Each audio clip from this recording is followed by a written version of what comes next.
कर्नाटक की राजधानी बेंगलुरु के व्हाइटफील्ड क्षेत्र में लोकप्रिय द रामेश्वरम कैफे में बीते शुक्रवार को आईईडी से विस्फोट किया गया। कैफे में रखे गए विस्फोटकों से भरे बैग के जरिए भयावह बम धमाकों को अंजाम दिया गया।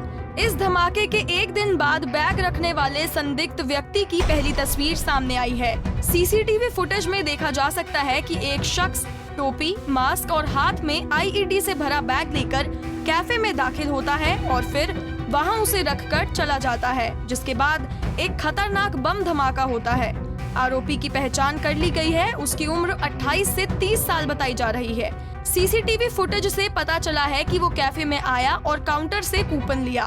उसने रवा इडली का ऑर्डर दिया लेकिन खाया नहीं। जिस बैग में बम था उसे रखकर बाहर चला गया। विस्फोट के संबंध में बेंगलुरु के HAL पुलिस स्टेशन में गैर कानूनी गतिविधियों रोकथाम अधिनियम और विस्फोट पदार्थ अधिनियम के तहत मामला दर्ज किया गया। आरोपी की तलाश की जा रही है। शुरुआत में तो इस बम धमाके को गैस सिलेंडर ब्लास्ट बताया गया था, लेकिन फिर उसके बाद खुद सीएम सिद्धरामैया ने इस बात को कंफर्म किया कि हाँ, ये आईईडी ब्लास्ट है, जिस वजह से सियासी सरगर्मियां काफी तेज हो गई, जो कि वाजिब भी है। बात यहाँ तक बढ़ गई है कि कर्नाटक विधानसभा के विपक्ष के नेता आर अशोक ने राज्यपाल से मौजूदा कांग्रेस सरकार को बर्खास्त करने की मांग की है। बता दें कि संदिग्ध ने आईईडी बम चलाने के लिए टाइमर का इस्तेमाल किया। बहरहाल अभी NSG की टीम, NIA की टीम कैफे में जांच कर रही है। चेन्नई से आई डॉग स्क्वाड टीम भी कैफे में मौजूद है। घटनास्थल पर कर्नाटक के DGP आलोक मोहन लगातार अपनी नजरें बनाए हुए हैं। कर्नाटक के deputy CM DK Shivakumar ने प्रेस कॉन्फ्रेंस कर आईईडी ब्लास्ट की विस्तार से जानकारी दी। उन्होंने बोला कि ये कोई बड़ा धमाका नहीं है, बीजेपी खामखा हवा बना रही है। इन बम धमाके में 9 लोग गंभीर रूप से घायल हुए हैं, जिन्हें वैदेही अस्पताल में एडमिट करवाया गया है। केंद्रीय मंत्री प्रहलाद जोशी, कर्नाटक के राज्यपाल थावर चंद गहलोत और बीजेपी नेता विजेंद्र येदुरप्पा ने वैदेही अस्पताल पहुंचकर पीड़ितों का हाल जाना।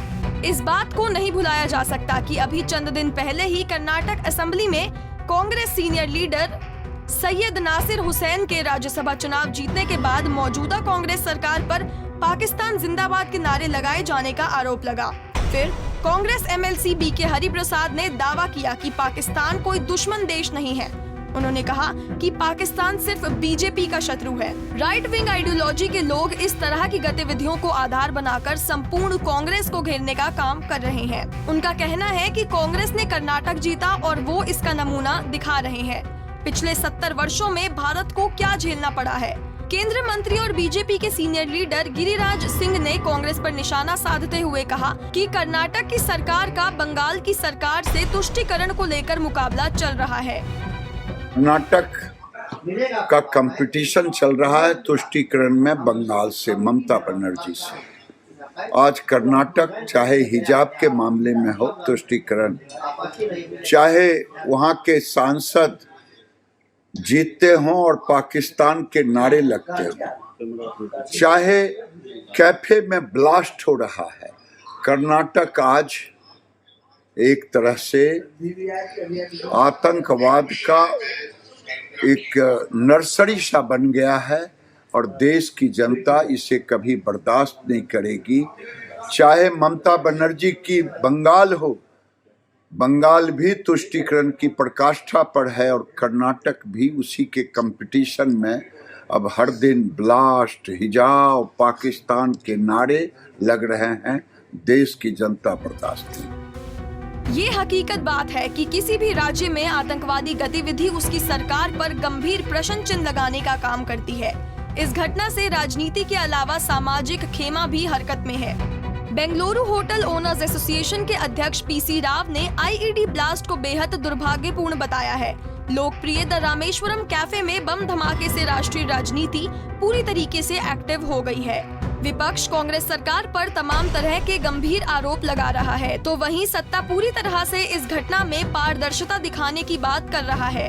कर्नाटक के मंत्री प्रियांक खड़गे ने कहा कि सरकार इस घटना पर पूरी संवेदनशीलता के साथ नजर बनाए हुए है। कांग्रेस नेता और राज्यसभा के पूर्व सदस्य तारिक अनवर ने कहा कि हमें पूरा विश्वास है कि सरकार इस घटना की गहनता से जांच करवाएगी। मुझे विश्वास है कि वहाँ के प्रदेश की सरकार और प्रशासन इस मामले को गंभीरता से लेगा।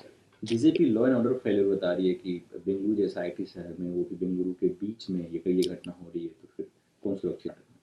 देखिए, ऐसा नहीं है, घटना कहीं भी घट सकती है और घटती रही है। और हमारे गृह मंत्री भी उसको पूरी तरह से कंट्रोल करने में असक्षम रहे हैं। अभी मणिपुर में जो कुछ हो रहा है वो तो सभी लोग देख रहे हैं कि महीनों गुजर गया, अभी तक मामला नियंत्रण में नहीं आया। हमसे जुड़े रहने के लिए हमारे YouTube चैनल को सब्सक्राइब करें और नई वीडियो की नोटिफिकेशन के लिए बेल आइकॉन को दबाएं।